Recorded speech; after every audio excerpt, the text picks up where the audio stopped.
तर निवडणूक अधिकाऱ्यांवर दबाव टाकण्यासाठी शहा महाराष्ट्रात येत आहेत असं संजय राऊत म्हणाले। मतमोजणीवेळी आमच्या बाजूने रहा असा दम शहा अधिकाऱ्यांना देत आहेत असे आरोप देखील संजय राऊत यांनी अमित शहांवर केलेत।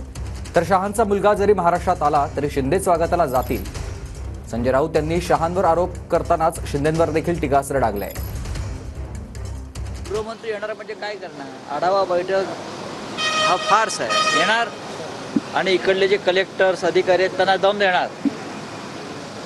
निवडणुकीमध्ये आमच्या बाजूने राहा मतदानाची मोजणी करताना, याच्या पलीकडे हे आढावा नसतील। जेव्हा गृहमंत्री येतात तेव्हा निवडणूक प्रक्रियेतील प्रमुख अधिकाऱ्यांवर दबावाचं काम करण्यासाठी ते येतात।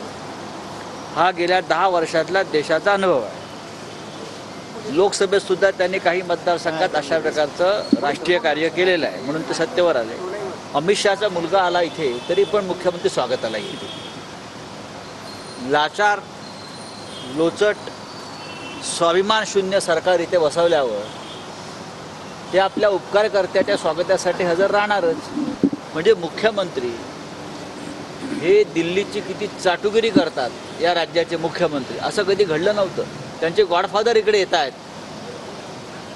ज्यांनी त्यांना मुख्यमंत्री पदावरती एवढा करामती करून बसवलं आहे। खोटे नाटी कृत्य करून येऊ शकतात, ते काही करू शकतात। तू पहिलं 1540च्या चौकात जाऊन पहिलं उभं राहून दाखव आणि मग दुसऱ्यांना सल्ले देत बस आणि उद्या सकाळची पत्रकार परिषद तिथे घेऊन दाखव।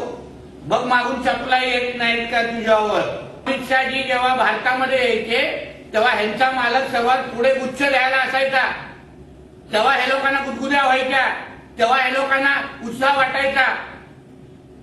म्हणून आता अमित भाईंवर टीका करण्यापेक्षा जरा जुने दिवस आठव आणि मगच आपला थोबाड उघड।